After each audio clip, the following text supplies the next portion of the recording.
Google ধনকে চিনলি, মনাকে চিনলি, মনার মাকে চিনলি, মনা 14 গোষ্ঠীকে চিনলি, এই গানটা দাও।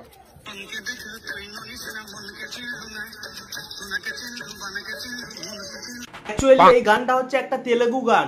হ্যাঁ, আসলে এটা একটা হচ্ছে স্যাড সং, যে গানের মাধ্যমে এই ছেলেটা তার নিজের দুঃখকে প্রকাশ করতে চাইছে। ঠিক আছে সামরিয়া। তবে এই গানটা আমরা বাঙালিরা এই গানের মানেটা ঠিকঠাক বুঝতে পারছি না, কিন্তু আমাদের এই বাঙালিরা তো সবই পারে।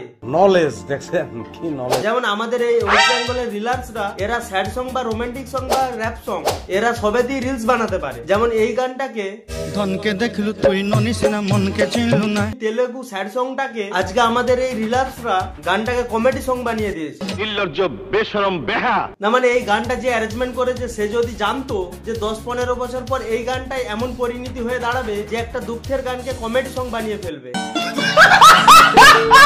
মানে ভাই, একটা মহিলা সাদের অনুষ্ঠান হচ্ছে সেখানে, এরা সেখানে গিয়েও নোংরামো করতে ছাড়ে।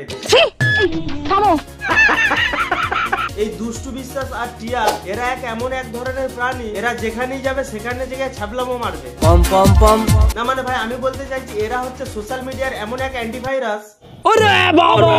এদেরকে আমাদের মতো রোস্টাররা ফরম্যাট মারলেও এরা ঠিক আবার বেকআপ চলে আসে।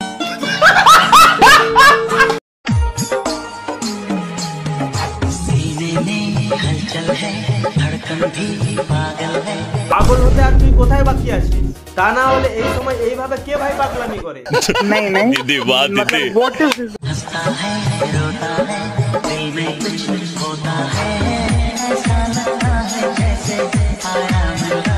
দেখো ভাই, আমরা যেটুকু জানি সাধারণত সাদের অনুষ্ঠান কেন করা হয় আমি বলুম না, আমার শরম। কারণ একটা নতুন অতিথিকে এই পৃথিবীর আলো দেখানোর জন্য একটা মা কতটা কষ্ট করে তাকে জন্ম দেওয়ার আগে সেই মাকে ভালো ভালো কিছু খাবার খাওয়ানোর জন্য একটা ছোট্ট করে অনুষ্ঠান করা হয়। সেখানে এরা কি করছে, আর সেই মাই এখানে কি করছে, সাদের খাবারকে সামনে রেখে রিলস বানাচ্ছে। নির্লজ্জ বেশরম বেহা।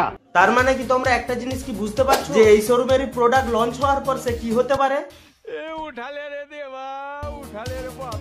আর আজকে আমি কথা বলতে চলেছি আমাদের এই বাংলা কমিউনিটির আজকে এই ভাইরাসকে নিয়ে। তাই তোমরা ধৈর্য সহকারে বসো, ভিডিওটা প্রথম থেকে শেষ পর্যন্ত দেখো, মজা পাবে।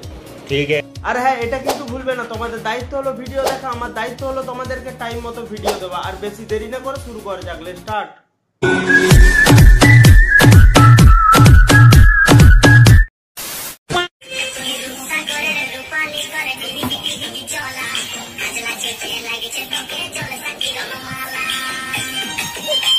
না মানে ভাই, আমি বলতে চাইছি তোমরা কি একটা জিনিস ভালো করে নোটিস করে দেখেছো? তোমরা যদি না নোটিস করতে পারো আমি তোমাদেরকে বলে দিচ্ছি। এই তিনজনের বেসিক্যালি কাজটা হচ্ছে আনেওয়ালা ভবিষ্যৎ বা দুনিয়া যায় ভাড়, কিন্তু ওদের রিলসটা খুব ভালো করে বানাতে হবে। কারণ একটা প্রেগনেন্ট মহিলাকে কতটা মেইনটেনেন্স করে চলতে হয় একমাত্র যে প্রেগনেন্ট হয় সেই জানে। কিন্তু সে 8-9 মাসের প্রেগনেন্ট হয়েও কিভাবে এই দুজন ছাবড়ির সাথে কোমর দোলাচ্ছে সেটা কি করে করতে পারে তোমরা কিছু বুঝতে পারছো? একটা মানুষ কতটা ছাবড়ি হলে এইরকম করে? তার মানে এই রিয়া এই দুজনের থেকে কত বড় ছাবড়ি সেটা কি বুঝতে পারছো? ये सब क्या देखना पड़ रहा है? अच्छा है मैं अंधा हूँ। হ্যালো গুগল ধনকে চিনলি, মনাকে চিনলি, মনার মাকে চিনলি, মনা 14 গোষ্ঠীকে চিনলি, এই গানটা দাও।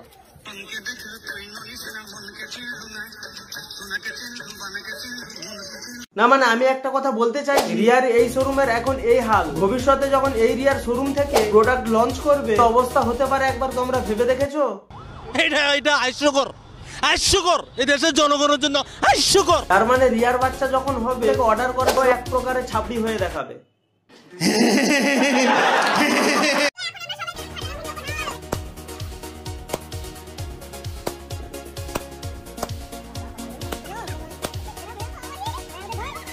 না রিয়া, তোরটাও ফাটিয়ে ফেল। সাধারণত একটা প্রেগনেন্ট মহিলাদের সাদের অনুষ্ঠান করে সাদ খাওয়ানো হয়, আর এটা আমরা সাধারণত দেখে থাকি। আর এরা সাদের অনুষ্ঠানের নামে কি করছে, একটা পেটের মধ্যে থাকা বাচ্চাকে নিয়ে, যে এখন এই পৃথিবীটাকেই দেখলো না এবং তার মা বাবাকেও দেখলো না, তাকে নিয়ে এই সোশ্যাল মিডিয়াতে নোংরামো শুরু করে দিয়েছে। তাহলে এরা যে এতটা নিচে নামতে পারে সেটা আমি ঠিক বুঝতে পারছি। কারণ সাধারণত আমাদের বাঙালি পরিবারে যাদেরকে সাদের অনুষ্ঠানে ইনভাইট করা হয় তারা সাধারণত খাওয়া দাওয়া করতে যায় এবং তাকে আশীর্বাদ করে আসে।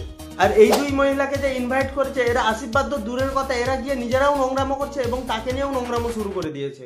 নির্লজ্জ বেশরম বেহা। কারণ যার যেটা কালচার সে তো সেটাই করবে। তো বন্ধুরা দেখো, আমি জীবনে এত বড় চিংড়ি মাছ খাচ্ছি। হ্যাঁ বন্ধুরা, আমরাও এই জীবনের প্রথমবার এত বড় দুই রাক্ষসীকে দেখছি।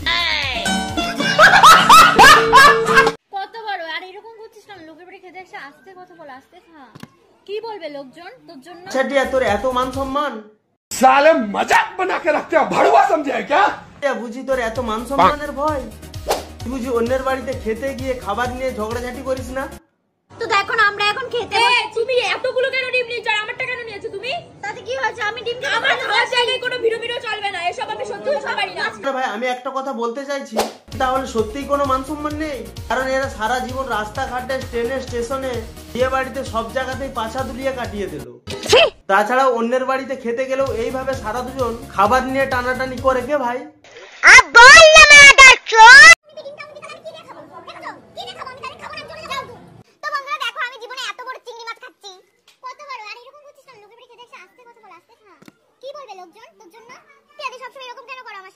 কেন করে বুঝতে পারছিস না? কারণ তোরটা তো অনেকটাই বড়।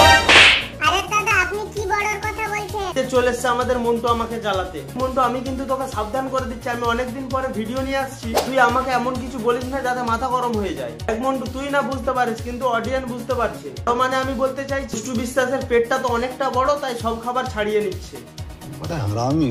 টিয়ার পেটটা ছোট হলে কি হবে? টিয়া কিন্তু খুব ঢুকাতে ভালোবাসে। ভাই, আমি কিন্তু খাবার মুখে ঢুকানোর কথা বলছি।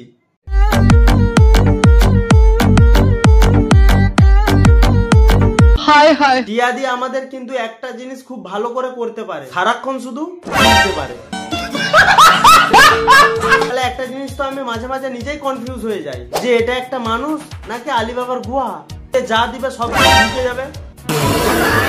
দুষ্টু দিয়ে আমাদের যেমন সারাক্ষণ ট্রেনে, বাসে, রাস্তাঘাটে পাশা দুলাতে ভালোবাসে, আর টিয়া দিয়ে আমাদের সেই রকম ঠিক খেতে ভালোবাসে। এদের চ্যানেলের হচ্ছে প্রতিদিনের এটাই কন্টেন্ট। আমি চাই যে এদের ব্যবসার উন্নতি হোক আর আমরা যেন আরো বেশি বেশি করে রোস্ট করতে পারি। সবশেষে আমি তোদেরকে একটাই কথা বলতে চাই, তোরা নোংরামি করছিস কর, কিন্তু যে ভবিষ্যতে আসতে চলেছে তাকে নিয়ে অ্যাটলিস্ট নোংরামোটা করিস না। তোরা তার মধ্যে একটা ভালো ভবিষ্যৎ গড়ে তোলার চেষ্টা কর। তোরা ওকে যেমনটা দেখাবি সে তেমনটাই তৈরি হবে। নলেজ দেখছেন, নলেজ। হ্যাঁ, যারা আমার ভিডিও দেখছো, রাজা রাজকুমারী, তোমাদেরকে বলছি, ভিডিও দেখছো কিন্তু চ্যানেলটাকে সাবস্ক্রাইব করছো না, চ্যানেলটাকে আগে সাবস্ক্রাইব করে নাও। করে নিয়েছো? ঠিক। Thanks, love you. হ্যাঁ, এই ভিডিওটা কেমন লাগলো তোমরা কমেন্ট বক্সে জানাও। তোমাদের কোন পার্টটা সবথেকে বেশি ভালো লাগলো সেটাও কমেন্ট করে জানাও। তোমার বন্ধুদেরকে বেশি বেশি করে শেয়ার করে দাও।